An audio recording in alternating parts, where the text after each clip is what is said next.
This is our last episode in examining the music of Tom Petty over the decades. We looked at how he started. We looked at his music in the 70s, in the 1980s, in the 90s, in the 2000s, and the stuff he did with the Traveling Wilburys. It's quite a history. But now, speaking of the Traveling Wilburys, we're going to have to borrow a line from one of their songs because we're coming to the end of the line. So let's take a look at what Tom does in his final years and how his legacy is continuing. Let's drop the needle.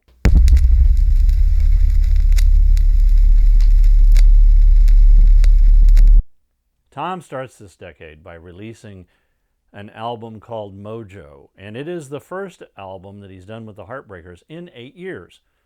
And it's also the first album that bassist Ron Blair gets to play on all of the tracks. Tom has said he wanted the album to be recorded live in the studio, and he wanted it to have more of a bluesy, jammin' kind of feel. And that's what he gets. There are some long songs on here, like First Flash of Freedom, which is almost 7 minutes. Running Man's Bible is 6.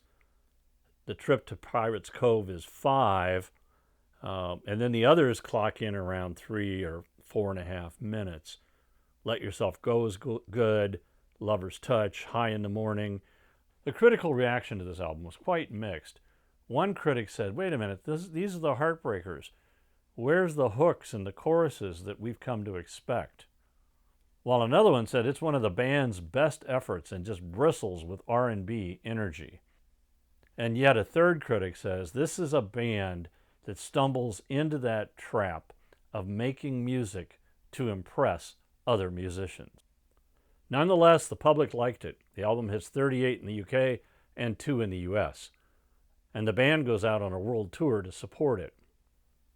After the world tour is finally over, the band decides to go back in the studio and work on their 13th studio album, which is released in 2014, and it's called Hypnotic Eye.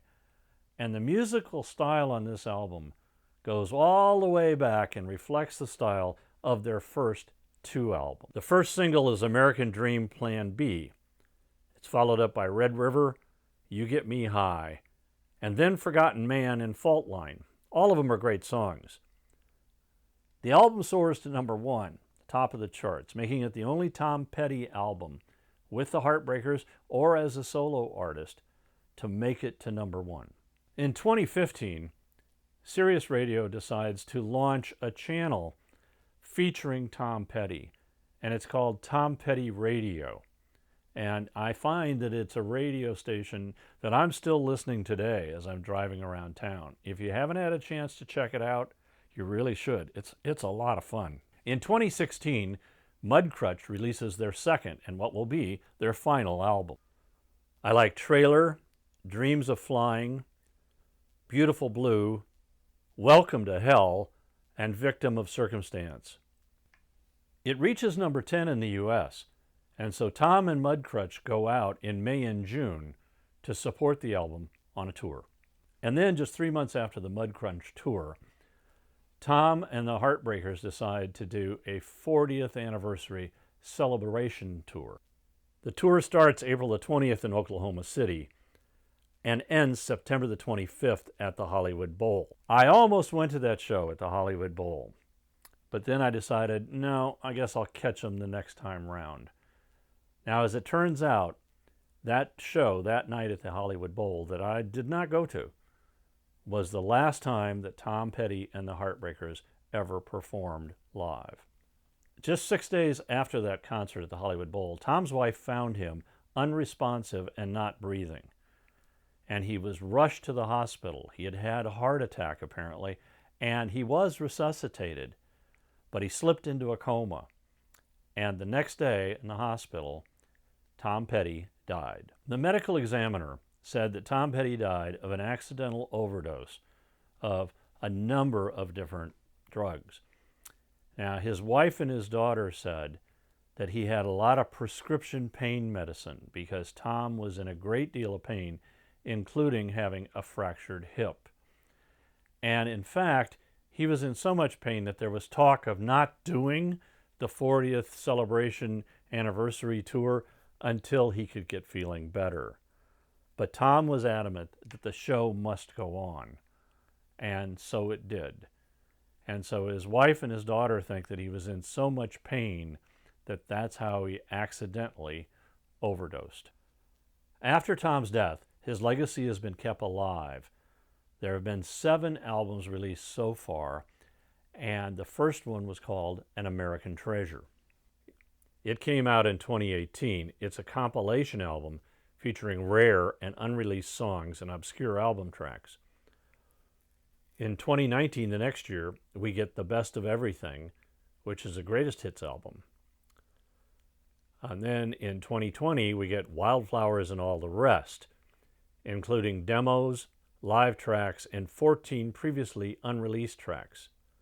A 5th disc called Finding Wildflowers is also released individually, and it contains alternate versions of the songs.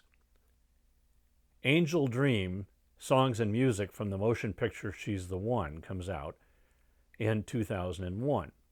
It's got remastered and unreleased bonus tracks. Then we get Live at the Fillmore, 1997.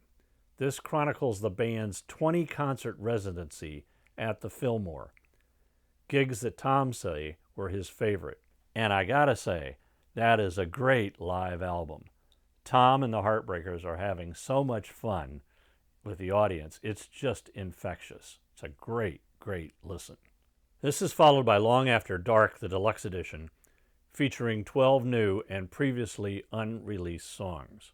Now, as usual, I've created a Spotify playlist where you can listen to some of the songs that I've talked about in this episode.